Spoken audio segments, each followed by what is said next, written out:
Hola, hoy vamos a explorar un tema fundamental, las reglas del juego para los servidores públicos en Honduras.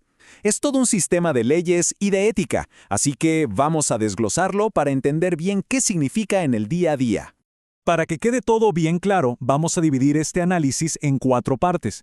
Primero, lo más básico, la diferencia entre ética y ley. Después nos metemos de lleno en el marco legal de Honduras, vemos quiénes se encargan de que se cumpla y cerramos con una mirada a cómo todo esto se conecta con el resto del mundo. Muy bien, empecemos por el principio. Para cualquier servidor público hay, por así decirlo, dos manuales que guían su trabajo, y es clave entender la diferencia entre ambos. El primero de estos manuales es el Código Deontológico, o para decirlo más fácil, el Código de Ética. Hay que pensar en esto como si fuera una brújula moral, ¿saben? Es algo interno que le indica a un profesional cuál es el camino correcto. Y aquí se pone interesante la cosa, porque si la ética es la brújula que orienta, la ley es más como un martillo. No sugiere, obliga, y si no se cumple, hay sanciones. Son las dos caras de la misma moneda, ambas buscando que las cosas se hagan bien. Ok, ya que entendimos esa diferencia, veamos cómo estos principios se traducen en leyes de verdad, en leyes concretas dentro de Honduras.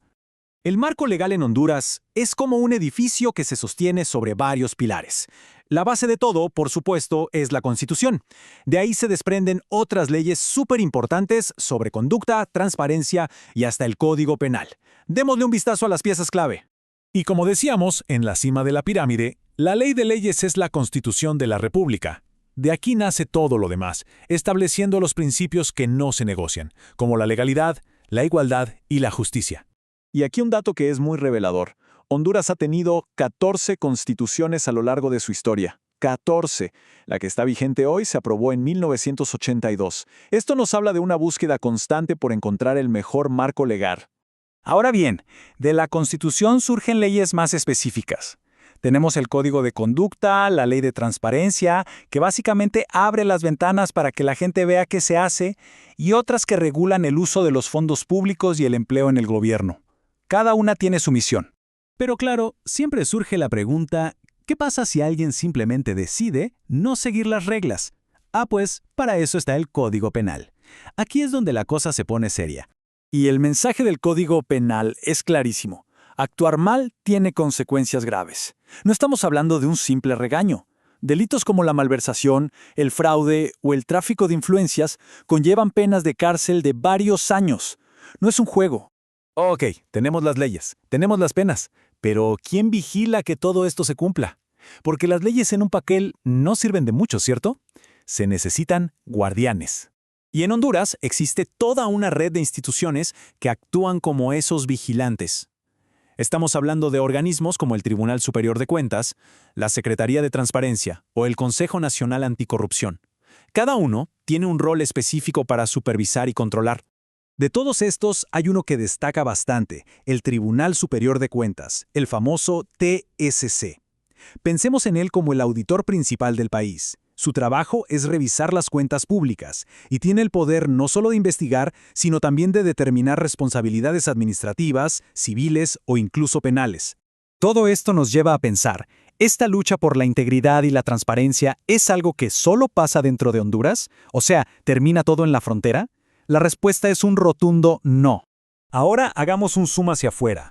Vamos a ver cómo todo este sistema hondureño se conecta con un movimiento mucho más grande, con estándares que se aplican en todo el planeta. Resulta que Honduras es parte de una iniciativa global. El país ha firmado acuerdos internacionales muy importantes que buscan, en resumen, un mejor gobierno para todos en todas partes. Convenciones como la de la ONU contra la corrupción o la Interamericana no son solo papel. Impulsan a los países a trabajar juntos, a ser más transparentes y ayudarse mutuamente para recuperar dinero o bienes que fueron robados. Miren este dato. La Convención de la ONU contra la Corrupción, conocida como UNCK, ha sido firmada por 189 países. Eso es prácticamente todo el mundo de acuerdo en que la corrupción es un problema que tenemos que combatir. Y todos estos acuerdos internacionales se basan en ideas que son universales. Principios como la imparcialidad, la integridad, la transparencia. En el fondo lo que buscan es que un servidor público trabaje para el bien de todos, no para su propio beneficio. Entonces, si juntamos todas las piezas, desde el Código de Ética en Honduras hasta los grandes tratados internacionales, vemos que el objetivo final es uno solo: construir la confianza de la gente en su gobierno. Se trata de tener un gobierno que rinda cuentas y que esté al servicio de sus ciudadanos. Y esto nos deja con una última reflexión. Ya vimos que existen las leyes, las instituciones, los acuerdos, todo el sistema está ahí. Pero al final del día, ¿de quién depende realmente que la integridad sea la norma y no la excepción? Es una pregunta que vale la pena hacerse.